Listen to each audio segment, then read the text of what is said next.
Assalamualaikum warahmatullahi wabarakatuh. Ikhwan dan akhwat yang dirahmati Allah Subhanahu wa taala. Subhanallah, Ramadan kali ini Ramadan spesial, bermunculan imam-imam baru yang sebagian di antara mereka mungkin tidak pernah menjadi imam tarawih seumur hidup. Namun pada kesempatan kali ini mereka harus menjadi imam demi untuk menegakkan ibadah di rumah-rumah mereka karena kondisi pandemi yang ada. Maka yang jadi masalah sebagian dari mereka tidak memiliki hafalan Quran atau hafalan Qurannya sedikit, tidak banyak.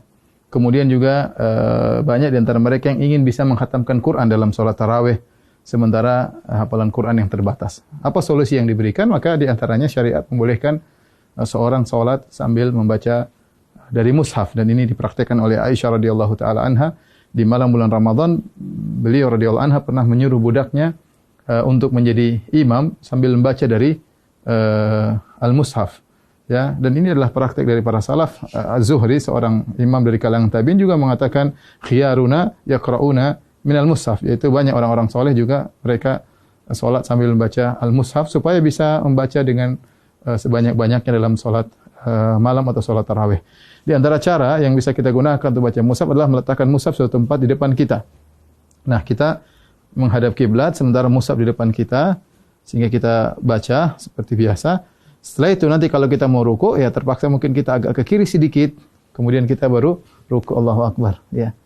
Setelah itu kemudian kita sujud, ketika kita balik berdiri, kita geser lagi sedikit untuk kemudian membaca dari mushaf di depan kita. Tidak mengapa kita kemudian misalnya membuka mushaf, ini gerakan yang tidak mengapa, ya, karena gerakan yang diperlukan ya demi kemaslahatan salat, karena kita dituntut untuk bisa salat malam dengan lebih panjang dan lebih lama.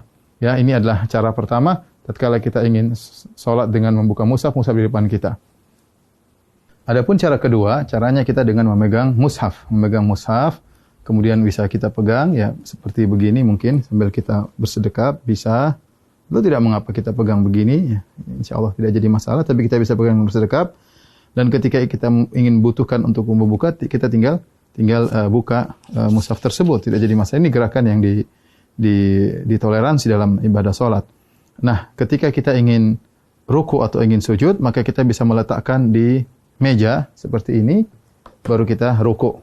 Kemudian kita ruku, kemudian kita sujud. Kalau kita ingin salat, ingin baca lagi, kita ambil lagi, kemudian kita pegang lagi. Dan ini juga cara yang mudah, dan ini tidak mengapa. Rasulullah SAW pernah salat wa huwa hamilu Umamah. Beliau pernah salat sambil menggendong cucunya Umamah bintu Abil As, yaitu putrinya Zainab, cucu Nabi sallallahu alaihi wasallam. Ketika Nabi sallallahu alaihi wasallam fa idza sajada ya wada'aha. Kalau Rasulullah sujud maka Rasulullah meletakkan Umamah. Kalau Rasulullah SAW berdiri, hamilah Rasulullah SAW memegang Umamah. Ini cara kedua yang bisa kita lakukan. Adapun cara ketiga yang mungkin mudah juga adalah dengan menggunakan HP ya. Dengan menggunakan HP ya kita memegang salat sambil kita megang mushaf ya, bisa kita begini oke saja, atau kita begini insyaallah enggak ada masalah. Kita sambil begini kita memegang mushaf. Ketika kita ingin ruku maka tinggal kita masukkan di kantong, baru kemudian kita ruku dan salat seperti biasa. Nanti kalau kita ingin lanjutkan tinggal kita pegang kembali, kemudian kita baca mushaf, terserah mau setengah juz, 1 juz, sepuas kita. Dan ini gerakan yang ringan juga dengan memegang mushaf. Yang perlu saya ingatkan, adapun makmum ya, makmum maka tidak perlu makmum memegang apa? Mushaf ya.